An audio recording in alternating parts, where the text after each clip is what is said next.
এসেছে সত্য, ওয়াজাহাকাল বাতিল চলে গেছে মিথ্যে। ইন্নাল বাতিল নিশ্চয় মিথ্যে, কানা যাহুকা চিরদিন মিথ্যে। আপনি এতক্ষণ বললেন জাতিগত ভ্রাতৃত্ব, ভাষাগত ভ্রাতৃত্ব, রক্তের ভ্রাতৃত্ব ইত্যাদি, আর এই সবগুলো ভ্রাতৃত্ব বাধা দেয় সার্বজনীন ভ্রাতৃত্বে। তবে আপনি এখানে যেটা বলেননি সেটা হলো কাফির। আমার ধারণা এটা এই পৃথিবীতে সার্বজনীন ভ্রাতৃত্বের জন্য একটা বাধা। ভাই, আপনার নামটা কি জানতে পারি? তাহলে উত্তরটা ভালোভাবে দিতে পারবো। প্রফেসর নিরোদ, ভিভন্ডি কলেজ।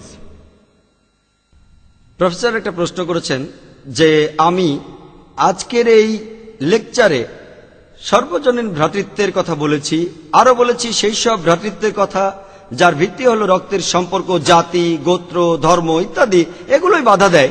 তবে আমি এখানে কাফির সম্পর্কে কিছুই বলিনি। এই কাফির হলো একটা আরবি শব্দ। এই শব্দটা এসেছে কফ থেকে, যার অর্থ গোপন রাখা, গোপন রাখা, লুকিয়ে রাখা, অন্য অর্থ প্রত্যাখ্যান করা।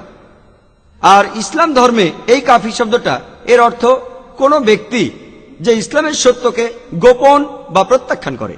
যে ব্যক্তি ইসলামের সত্যকে প্রত্যাখ্যান করে তাকে বলা হয় কাফির। যে কোনো লোক যে ইসলামের সত্যকে প্রত্যাখ্যান করে, যেমন ঈশ্বর একজন, আল্লাহ সুবহানাহু ওয়া তাআলা, আরো যা কিছু আছে, সে একজন কাফির।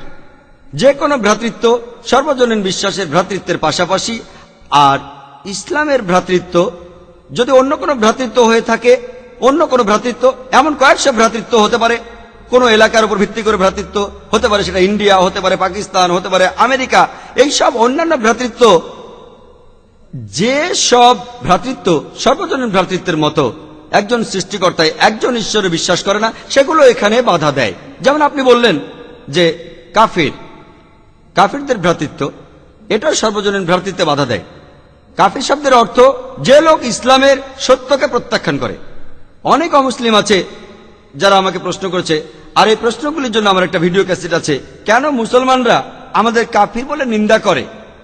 কথাটা তাদের কাছে খারাপ লাগে। আমি বলি কাফির একটা আরবি শব্দ, যার অর্থ কোনো ব্যক্তি যে ইসলামের সত্যকে প্রত্যাখ্যান করে। এটা একটা আরবি শব্দ। যে ব্যক্তি ইসলামের সত্যকে প্রত্যাখ্যান করে, এই শব্দটা যদি বাংলা করেন তার অর্থ দাঁড়ায় অমুসলিম। তাহলে যে লোক অমুসলিম যে ইসলামের সত্যকে প্রত্যাখ্যান করে তাকে বলা হয় কাফির। এই শব্দটাকে বাংলা করলে তার অর্থ দাঁড়ায় অমুসলিম। তাহলে যদি বলেন অমুসলিম কোন লোককে কাফির বলবেন না, সেটা আমি কিভাবে করব? তাহলে কেউ যদি বলে কেন আমাকে কাফির বলছেন, কাফির বলবেন না আমাকে, আর আমি বলি আপনি যদি ইসলাম গ্রহণ করেন আপনাকে কাফির বলবো না, এটা অমুসলিম শব্দটা আরবি প্রতিশব্দ। আশা করি উত্তরটা পেয়েছেন।